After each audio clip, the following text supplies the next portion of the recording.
Hey everyone, this is Zach with 8020 Automotive, here today with a video on fault code P0031, symptoms, causes, and fixes.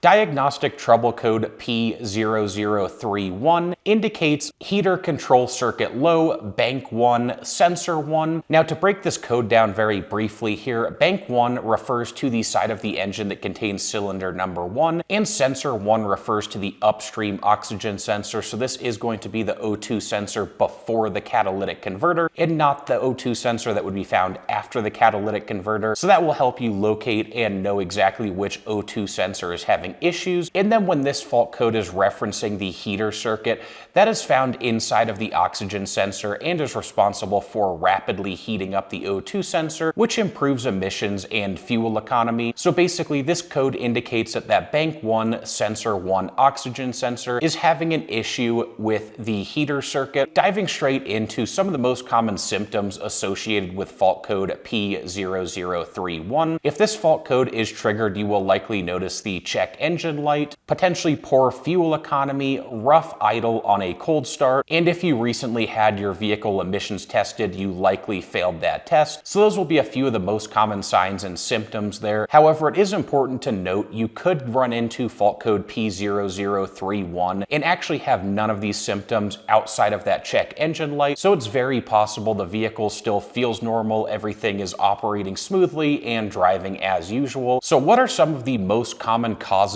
of this fault code P0031? A few of those most common causes are going to include a faulty O2 sensor, an issue with the O2 sensor fuse, so a blown fuse to that oxygen sensor heating circuit, damaged wiring, and oftentimes this could be found near the exhaust where potentially it's come into contact with hot exhaust components and damaged that wiring. Additionally, any loose or corroded connections or connectors. And then lastly, a short to the ground in the heater circuit, which is ultimately going to boil back down to issues with that oxygen sensor. In most cases, if you run into P0031, since that heater circuit is found inside of the oxygen sensor, a lot of the times it's just going to be that O2 sensor that requires replacement. But again, there are a few different things it could be. So moving on to the next thing and discussing how do you actually diagnose and fix fault code P0031. As with just about any engine problem, for the first step, I always recommend plugging in your OBD2 scanner again and simply confirming any fault codes present. Make sure that you do still have this fault code and see what others, if any, fault codes are present alongside P0031. Other codes could help point you in the right direction or potentially a different direction depending on what codes may be there. For step number 2, I always recommend then moving on to the basics and doing a visual inspection. So locate that bank 1, sensor 1 for the oxygen sensor. Make sure that there isn't any visible damage to the wiring, any loose connectors, connections that may be corroded or have any noticeable issues. Just make sure nothing is obviously out of place. Moving on to step number 3, check your fuses, locate the fuse for your O2 heater circuit, and make sure you don't have a blown fuse, since that is something that's very simple and can easily be overlooked. If everything still checks out there, moving on to step number 4, this is where it's going to be time to do some actual testing with a multimeter, including a heater resistance check and power and ground verification. Make sure everything checks out there, or whatever may indicate the issue. That could tell you whether it's the O2 sensor itself that needs replacing, or if there's some other electrical or wiring issue going on with that O2 circuit. If you don't actually want to do any testing, the good news is with O2 sensors, they're generally pretty inexpensive and easy to replace. And as I mentioned earlier in this video, it is in most cases going to just be